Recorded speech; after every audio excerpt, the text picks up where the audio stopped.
அப்போ he didn't want to come to any public function மாதிரி ஒரு சின்ன ஹெசிடேஷன் இருந்தது.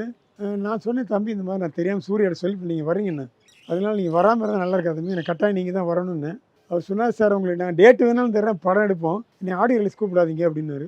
ஐயோ தம்பி ரொம்ப சங்கடமாக போயிருமேன்னு கையை பிடிச்சி ரொம்ப கெஞ்சிட்டாரு.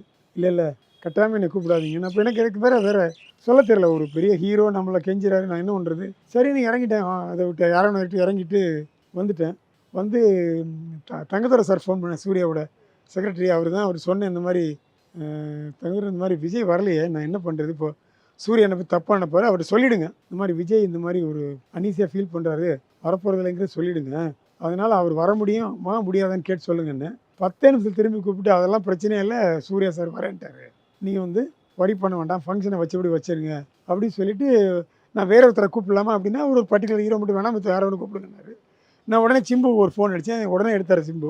சொல்லுங்கள் என்னன்னாரு, தம்பி இந்த மாதிரி ஆடியோ ரிலீஸ்மா நீ தான் வந்து பண்ணணும், சூர்யா சார் வரேன்னு. ஆனால் என்ன நான் கட்டாயம் வரேன்னு அப்படின்ட்டாரு. இது நடந்துருச்சு.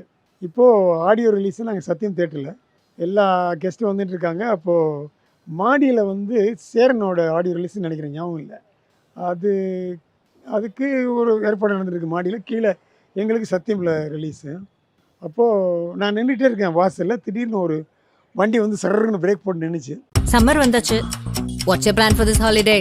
GT Holidays, South India's #1 travel brand.